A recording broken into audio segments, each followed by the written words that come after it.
Hi ಎಲ್ಲರಿಗೂ ನಮಸ್ಕಾರ ಸ್ನೇಹಿತರೆ, welcome to my back our channel.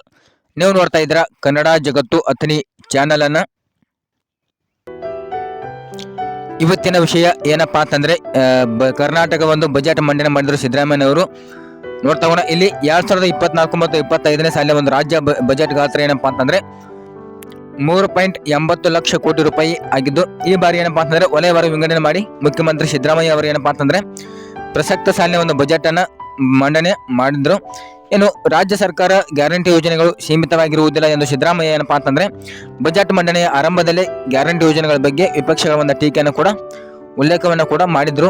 ಇನ್ನು ಬಜೆಟ್ನ ಒಟ್ಟು ಗಾತ್ರ ಏನಪ್ಪಾ ಅಂತಂದ್ರೆ 3,71,03,083 ಕೋಟಿ ರೂಪಾಯಿ ಎಂದು ಈಗಾಗಲೇ ತಿಳಿಸಿದ್ದಾರೆ. ಇನ್ನು ಗ್ಯಾರಂಟಿ ಯೋಜನೆಗಳ ಏನಪ್ಪಾ ಅಂದ್ರೆ ಕೇವಲ ಚುನಾವಣಾ ಗಿಮಿಕ್ ಅಲ್ಲ, 5 ಗ್ಯಾರಂಟಿ ಜಾರಿಯಿಂದ ಇಡೀ ಜಗತ್ತು ರಾಜ್ಯದತ್ತ ನೋಡುತ್ತಿದೆ. ಶಕ್ತಿ ಯೋಜನೆಯಿಂದ ಮಹಿಳೆಯರು ಸಂತಸಗೊಂಡಿದ್ದಾರೆ ಅಂತ ಕೂಡ ಹೇಳಿದ್ರು. ಇನ್ನು 5 ಗ್ಯಾರಂಟಿ ಜಾರಿಯಲ್ಲಿ ಏನಪ್ಪಾ ಅಂತಂದ್ರೆ ಸರ್ಕಾರದಲ್ಲಿ ಹಣವಿಲ್ಲ ಎಂದು ಸುಳ್ಳು ಸುದ್ದಿಯನ್ನು ಹೇಳ್ತಿದ್ದಾರೆ. ಬಟ್ ಏನಪ್ಪಾ ಅಂತಂದ್ರೆ ಕೇಂದ್ರ ಸರ್ಕಾರ ಮಾಡಿದ್ದನ್ನು ನಾವು ಮಾಡಿದ್ದೇವೆ, ಬಿಟ್ಟಿ ಗ್ಯಾರಂಟಿ ದಿವಾಳಿ ಎಂದು ಸುಳ್ಳು ಸುದ್ದಿಗಳನ್ನ ಕೂಡ ಹಬ್ಬಿಸ್ತಾ ಇಲ್ಲ ಅಂತ ಕೂಡ ಹೇಳಿದ್ರು. ಎಲ್ಲರನ್ನು ಒಳಗೊಂಡಂತೆ ಏನಪ್ಪಾ ಅಂತಂದ್ರೆ ರಾಜ್ಯ ಅಭಿವೃದ್ಧಿ ಮಾಡುತ್ತೇವೆ ಅಂತ ಕೂಡ ಇಲ್ಲಿ ಪ್ರಸ್ತಾಪವನ್ನ ಮಾಡಿದ್ರು. ಇನ್ನು ಮುಖ್ಯಮಂತ್ರಿ ಆದಂಥ ಸಿದ್ದರಾಮಯ್ಯನವರು ಈ ಬಾರಿ 2024-25ರಲ್ಲಿ ಮಾತ್ರ ಬಜೆಟ್ ಮಂಡನೆಯಲ್ಲಿ ಯಾರ್ಯಾರಿಗೆ ಎಷ್ಟೆಷ್ಟು ಅಮೌಂಟನ್ನು ಮೀಸಲನ್ನು ಇಟ್ಟಿದ್ದಾರೆ ಮತ್ತು ಯಾವ್ಯಾವ ಒಂದು ಅಭಿವೃದ್ಧಿ ಕಾರ್ಯಗಳನ್ನ ಕೈಗೊಂಡಿದ್ದಾರೆ ಅಂತ ಈ ಒಂದು ವಿಡಿಯೋದಲ್ಲಿ ನೋಡ್ತಾ ಹೋಗೋಣ. ಅದಕ್ಕೂ ಮೊದಲು ನೀವೇನಾದರೂ ಮೊದಲ ಬಾರಿ ನಮ್ಮ ಚಾನಲ್ ನೋಡ್ತಾ ಇದ್ರೆ ಈ ಕೂಡಲೇ ಸಬ್ಸ್ಕ್ರೈಬ್ ಮಾಡ್ಕೊಳ್ಳಿ ಅಂತ ಹೇಳ್ತಾ ಬನ್ನಿ ನೋಡ್ತಾ ಹೋಗೋಣ ಏನೆಲ್ಲ ಒಂದು ಜಾರಿಯನ್ನು ಮಾಡಿದ್ದಾರೆ ಅಂತ ನೋಡ್ಬೋದು. ನೀವು ಇಲ್ಲಿ ಮೊದಲನೇದಾಗಿ ಅಂಜನಾದ್ರಿ ಬೆಟ್ಟ ಒಂದು ಅಭಿವೃದ್ಧಿಗೆ 100 ಕೋಟಿ ರೂಪಾಯಿಯನ್ನ ಮೀಸಲನ್ನ ಇಟ್ಟಿದ್ದಾರೆ. ಇನ್ನು ದೇವದಾಸಿ ಮಹಿಳೆಯರಿಗೆ ಏನಪ್ಪಾ ಅಂತಂದ್ರೆ 2,000 ರೂಪಾಯಿ ಉಚಿತವನ್ನು ತಿಂಗಳಿಗೆ ಕೊಟ್ಟುತ್ತಿದ್ದಾರೆ. ಇನ್ನು ಜೈನರ ಧಾರ್ಮಿಕ ಕ್ಷೇತ್ರ ಒಂದು ಅಭಿವೃದ್ಧಿಗೆ 50 ಕೋಟಿ ರೂಪಾಯಿಯನ್ನ ಮೀಸಲಿಟ್ಟಿದ್ದಾರೆ. ಇನ್ನು ಕ್ರಿಶ್ಚಿಯನ್ ಸಮುದಾಯದ ಅಭಿವೃದ್ಧಿಗೆ 200 ಕೋಟಿ ರೂಪಾಯಿ ಹಣವನ್ನು ಮೀಸಲಿಟ್ಟಿದ್ದಾರೆ. ಇನ್ನು SC ST ವರ್ಗದ ಹಾಸ್ಟೆಲ್ ನಿರ್ಮಾಣಕ್ಕೆ ಏನಪ್ಪಾ ಅಂತಂದ್ರೆ 2,710 ಕೋಟಿ ರೂಪಾಯಿ. ಇನ್ನು SC ST ಗಳ ಒಂದು ಗಂಭೀರ ಆರೋಗ್ಯ ಚಿಕಿತ್ಸೆಗೆ ಏನಪ್ಪಾ ಅಂತಂದ್ರೆ 35 ಕೋಟಿ ರೂಪಾಯಿ ಹಣವನ್ನು ಮೀಸಲಿಟ್ಟಿದ್ದಾರೆ.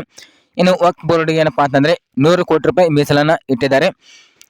ಇನ್ನು ಬೌದ್ಧ ಲಿಪಿ ಅನುವಾದಕ್ಕೆ ಮತ್ತು ಧಾರ್ಮಿಕ ಕ್ಷೇತ್ರ ಅಭಿವೃದ್ಧಿಗೆ 10 ಕೋಟಿ ರೂಪಾಯಿಯನ್ನ ಮೀಸಲನ್ನ ಇಟ್ಟಿದ್ದಾರೆ.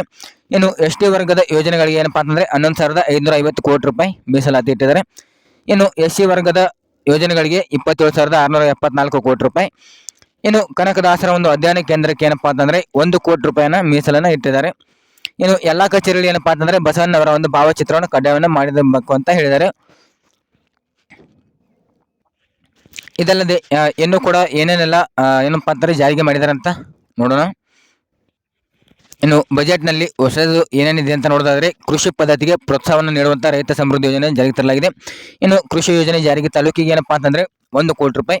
ಮಿಲೆಟ್ಗಳ ಒಂದು ಉತ್ತೇಜನ ನೀಡಲು ಸ್ಟಾಲ್ಗಳು. ಇನ್ನು ಅಂತರ್ಜಲ ಪೂರೈಕೆ ಏನಪ್ಪಾ ಅಂತಂದ್ರೆ ಜಲಯಾನ ಯೋಜನೆ.